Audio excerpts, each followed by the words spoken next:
The Easter ham sat untouched on my dining room table as Aunt Patricia transformed our family gathering into what she called a necessary conversation about property inheritance. She'd positioned herself at the head of my custom-built table like a judge preparing to deliver verdicts. "Since Grandma Rose left us this beautiful estate," she announced to the assembled relatives, "we need to discuss fair distribution among the family." Beautiful estate. The 6,800 square foot home with its pool house, tennis court and 3-acre grounds that I designed and built myself over 2 years of careful planning and construction management. "Patricia's absolutely right," Uncle Mike agreed, gesturing around my living room with obvious appreciation. "This property is too valuable to leave unresolved. We should establish clear ownership shares. Ownership shares. For the house I'd purchased, designed, and built using profits from my architectural firm." My cousin Jenny looked up from her phone where she'd been photographing my custom kitchen. "I think the pool house would be perfect for my family's weekend getaways. It's like a separate apartment." The pool house, which I designed with a full kitchen and guest suite specifically for clients who wanted to see examples of luxury recreational architecture. "Jenny's got a point," her brother Tom added. "The main house could be divided between the core family members. Mom and Dad could take the master suite. I'll take the east wing with my kids." The east wing. My home office and private studio where I developed architectural plans for million-dollar projects. "That leaves the guest quarters for Marcus and Lisa," Aunt Patricia continued, consulting notes she'd apparently prepared in advance. "Everyone gets appropriate space based on family size and needs." Family size and needs. Marcus worked as a regional sales manager for office furniture. Lisa was a part-time bookkeeper for local small businesses. Neither had ever earned enough to afford a down payment on a starter home, let alone a custom estate. "What about Emma?" Mom asked, finally acknowledging my presence at my own dining table. "Well," Aunt Patricia said with that patient tone reserved for discussing disappointing relatives, "Emma's never shown much interest in family property or traditional responsibilities." Traditional responsibilities. Like the responsibility of earning the money to buy the land, hire the contractors, and manage the construction process that created the property they were dividing. "Plus, Emma travels so much for her architecture work," Uncle Mike added. "She barely uses this place. It makes sense to give space to family members who'll actually live here." Architecture work. The same work that had generated enough income to build the house they were currently redistributing among themselves. "I think the arrangement is perfect," Jenny said, already mentally redecorating the pool house. "Everyone gets what they need and we keep the property in the family." Keep the property in the family. The property that was already in the family, specifically in my name on the deed, mortgage and tax records. "Emma," Aunt Patricia said with magnanimous authority, "you can have the basement recreation room. It's perfect for someone who needs a quiet space for computer work." Computer work. I was a licensed architect who designed luxury homes and commercial buildings across 3 states. "That sounds very thoughtful," I replied calmly. "I'm sure this arrangement will work out exactly as you've planned." The irony would be legally binding. The family property division continued through Easter dessert as relatives claimed rooms and spaces with increasing enthusiasm. Aunt Patricia had produced a hand-drawn floor plan and was making official assignments while Uncle Mike discussed renovation ideas for his master bedroom. "The important thing," Patricia explained while marking territories on her crude map, "is that everyone understands their responsibilities. Property taxes, utilities, maintenance. We'll split everything fairly." Property taxes. On the house I'd been paying for exclusively for the past 3 years. "I've already talked to a contractor about expanding the guest quarters," Marcus said, measuring walls with his eyes. "Lisa and I need more closet space." More closet space. In the house he'd visited exactly 4 times since I'd moved in. "The pool house definitely needs updating," Jenny added, scrolling through interior design photos on her phone. "New appliances, maybe a hot tub on the deck." New appliances. For the pool house I'd equipped with professional-grade kitchen equipment and luxury finishes. "What about the tennis court?" Tom asked. "My kids would love to learn tennis, but the surface needs resurfacing." The tennis court, which I'd had professionally installed and maintained at a cost of $47,000. "All these improvements will increase the property value," Uncle Mike said with obvious satisfaction. We're not just inheriting a house, we're building generational wealth. Generational wealth. Built on the foundation of someone else's actual work and investment. Mom cleared her throat diplomatically. I think we should make sure Emma's comfortable with these arrangements. It is technically her house. Technically her house. The phrase hung in the air like a legal challenge waiting to be resolved. Well, yes, Aunt Patricia said dismissively, but Grandma Rose always intended this property to benefit the whole family. Emma just happened to be in the right position to handle the paperwork. The paperwork.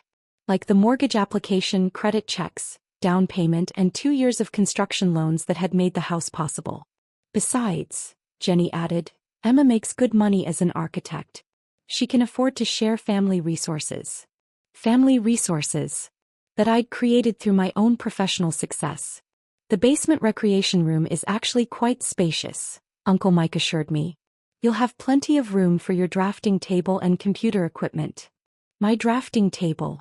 In the basement of the house where I'd designed a second-floor master studio with north-facing windows and professional lighting.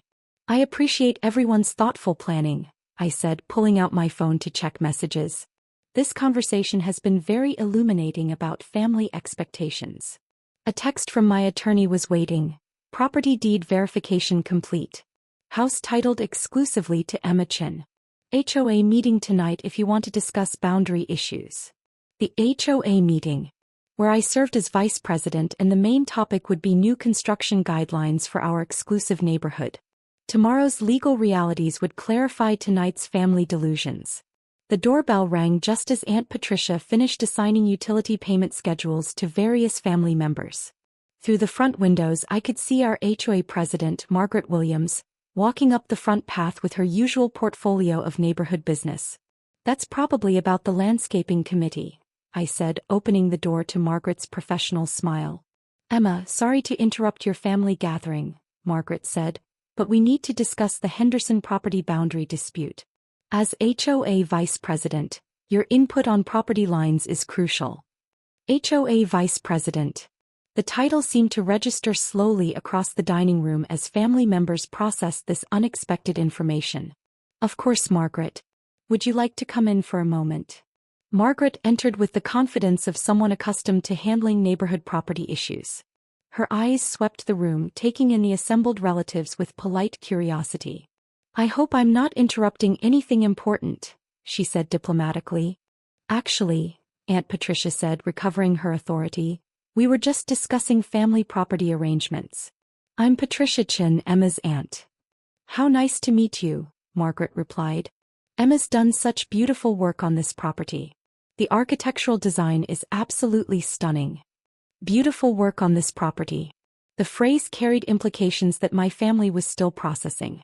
When Emma bought this lot and designed the house, Margaret continued conversationally, we were all amazed by her vision. Custom homes like this really elevate the entire neighborhood. When Emma bought this lot, the words hit the room like a legal document being read aloud. I'm sorry, Uncle Mike said slowly, but there seems to be some confusion. This property belonged to Emma's grandmother. Margaret looked genuinely puzzled. Oh no, Emma purchased this land directly from the developer 3 years ago. I remember the HOA approval process for her architectural plans very clearly.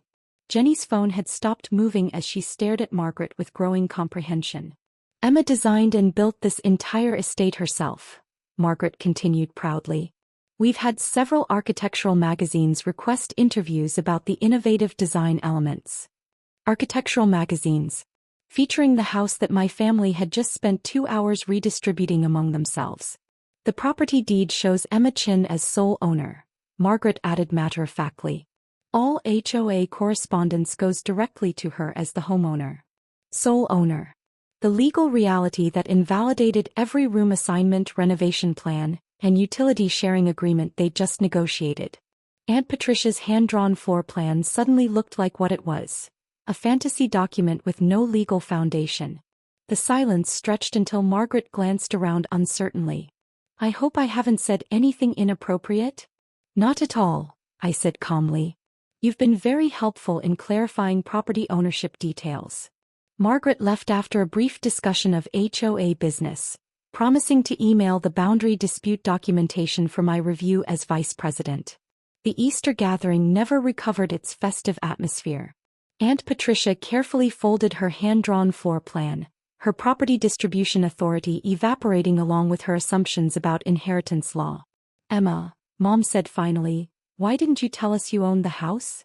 You never asked how I acquired the property. You assumed it was inherited and began dividing it accordingly." Uncle Mike found his voice. "But the way you let us make all those plans. You made those plans without consulting the actual property owner." I was curious to see how far the conversation would go. Jenny deleted the pool house photos from her phone while Tom quietly abandoned his East Wing renovation ideas.